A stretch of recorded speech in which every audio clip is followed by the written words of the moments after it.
السلام علیکم ورحمۃ اللہ وبرکاتہ۔ امید ہے کہ آپ خیر و عافیت سے ہوں گے۔ قربانی کے ایام بالکل قریب ہے، اس لیے ہم نے سوچا کہ آپ کے سامنے قربانی کے مسائل ذکر کیے جائیں۔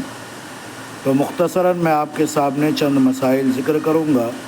روزانہ انشاءاللہ شام کے اس وقت آپ کے سامنے قربانی کے مسائل ذکر کیے جائیں گے۔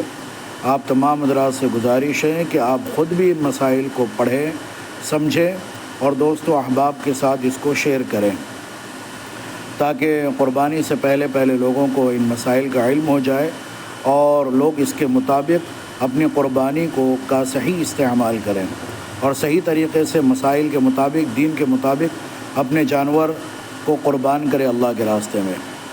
تو سب سے پہلی چیز کہ قربانی کن لوگوں پر واجب ہے، قربانی کی شرط کیا ہے؟ تو قربانی کی جو شرط ذکر کی گئی ہے، فقہائے کرام نے ذکر کی ہے، وہ یہ ہے کہ کسی بھی شخص پر قربانی واجب ہونے کے لیے چند شرائط ہیں۔ اس میں سے پہلی شرط مسلمان ہونا، اگر کوئی کافر ہے تو اس پر قربانی واجب نہیں ہے۔ دوسری شرط عاقل ہونا، یعنی عقل مند ہونا، اگر کوئی آدمی عقل مند نہیں ہے، اگر مجنون ہے تو اس پر قربانی واجب نہیں ہے۔ اسی طریقے سے مقیم ہونا، اپنے مقام پر وہ موجود ہو، مقیم ہو تو اس صورت میں اس پر قربانی واجب ہے، اگر مسافر ہے تو اس صورت میں اس پر قربانی واجب نہیں ہے۔ چوتھی چیز صاحب نصاب ہو، جو نصاب بتلایا گیا شریعت کے اندر وہ اس کے پاس مکمل ہو تو اس صورت میں اس پر قربانی واجب ہے۔ اگر کوئی آدمی صاحب نصاب نہیں ہے یا قربانی کے جو 3 دن ہیں 10، 11، 12، ان دنوں کے اندر اس کے پاس نصاب موجود نہیں ہے تو اس صورت میں اس پر قربانی واجب نہیں ہے، اور اگر اس کے پاس ان دنوں کے اندر نصاب موجود ہے تو اس صورت میں اس پر قربانی واجب ہوگی۔ اب اس کا نصاب کیا ہے تو انشاءاللہ اسے آئندہ کل ذکر کروں گا۔